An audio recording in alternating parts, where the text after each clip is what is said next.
Alors, qu'est-ce qu'un conservateur? Un conservateur, je crois que c'est quelqu'un qui sont dans les musées et je pense, je suis pas sûre, mais je crois que c'est les personnes qui travaillent dans des musées. D'accord. Qui conservent les œuvres d'art. Je suis pas sûre, mais bon. D'accord. Pour toi, qu'est-ce qu'un conservateur? Pour moi, un conservateur, c'est un espèce de gardien, mais qui garde toutes les œuvres dans une autre pièce sur le côté. Mais c'est pas le gardien du musée. D'accord. Pour toi, qu'est-ce qu'un conservateur pour toi? Pour moi, c'est un peu chose, quoi. Mini, vas-y. Oh, réussi, Mini, merci. Et pour toi, qu'est-ce qu'un conservateur? C'est celui qui s'occupe des tableaux. D'accord.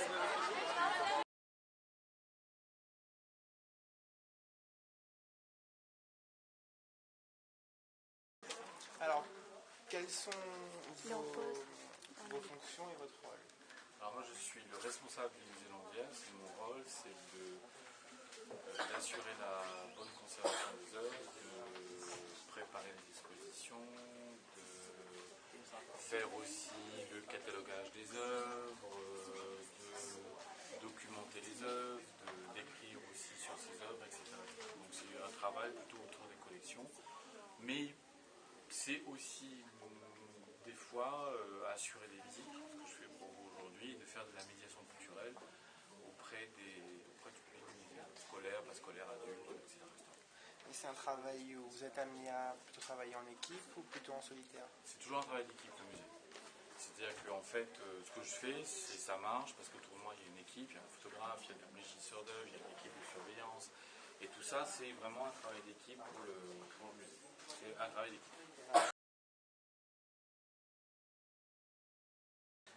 Quelles étaient qu'est-ce qui vous a poussé à devenir conservateur? Alors moi j'ai fait des études d'histoire, ensuite j'ai fait des études d'histoire de l'art à l'école du Louvre. Suite à cela, j'ai travaillé dans plusieurs musées à La Réunion. Ensuite j'ai passé un concours. Le concours s'appelle le concours d'attaché de conservation du patrimoine. Et ce concours je l'ai eu en 2001. Et donc j'ai travaillé dans plusieurs administrations. Et je suis arrivé au musée Landière en 2008 et j'entame ma 5e année au musée.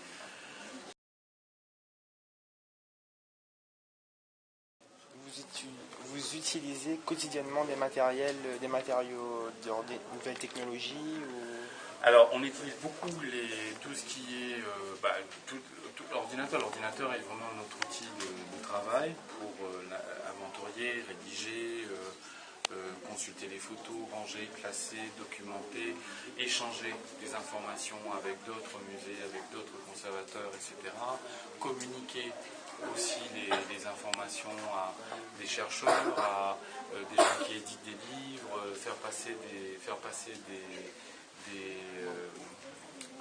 informations, etc. Par exemple, là on va prêter des œuvres de Gauguin l'année prochaine, on est en train de travailler sur le catalogue, donc il faut rassembler la documentation et essayer d'échanger, parce que le musée c'est un musée qui est à Vienne en Autriche. Voilà, donc les nouvelles technologies font partie de mon métier et surtout, là on va profiter du centenaire du musée pour réactualiser les informations que l'on a sur le site internet du musée. Et aujourd'hui le site internet du musée est un outil aussi extraordinaire pour pouvoir donner de l'information. Et parallèlement à ça, le musée aussi tient à jour une base de données d'invitation, de contact, qui permet, sur un simple clic, d'envoyer de l'information et de donner de l'information sur ce qui se passe au musée. Alors, en quelques phrases, vous pouvez promouvoir votre métier, c'est-à-dire quelles sont les choses de votre métier qui vous passionnent en fait? Ce qui me passionne, c'est quand on trouve de nouveaux tableaux, quand on trouve de nouveaux documents, quand on complète la collection. Ce qui me passionne, c'est d'écrire, de donner de l'information sur la collection, de monter des expositions. C'est quelque chose aussi passionnant aussi, parce qu'il faut chercher les documents, les documenter, prendre contact avec d'autres propriétaires, d'autres musées, etc. Donc, et c'est toujours intéressant aussi après. Ce qui est passionnant, c'est de voir aussi et d'expliquer, de montrer au public comment on a travaillé, pourquoi on a fait cette exposition, qu'est-ce qu'il y a dans cette exposition. Donc il y a toutes les différentes facettes en fait qui sont le métier de conservateur. D'accord. Et si c'était à refaire, est-ce que vous le referiez? Tout. Je referai tout. De A à Z. Aucun problème. Ça a été dur. Les études ont été très très difficiles puisqu'il a fallu s'accrocher. Parce que faire des études d'histoire de l'art, quand on vient de La Réunion, des fois c'est On a tellement peu, moi je fréquentais un petit peu, mais pas beaucoup le musée Longueuil.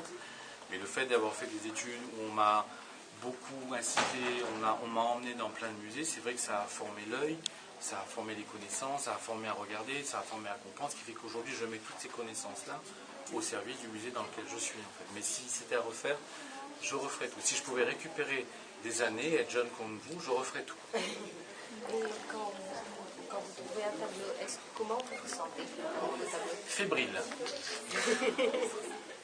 Quand c'est un beau tableau, quand c'est intéressant et quand on sait que le tableau viendra bien compléter les tableaux qu'on possède déjà, les tableaux qui sont déjà exposés au musée, alors on essaie de tout faire pour qu'ils rentrent dans le musée. Après, quand on ne l'a pas, on pleure. Enfin non, j'exagère, on est un peu frustré.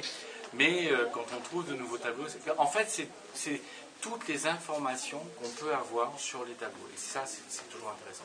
Parce que finalement, on se rend compte que sur un tableau, on croit connaître tout, mais finalement, il y a encore des informations parce que d'autres historiens de l'art, parce que d'autres historiens, parfois d'autres personnes travaillent dessus. Et finalement, donc du coup, on peut dire de nouvelles choses au public qui vient visiter le musée.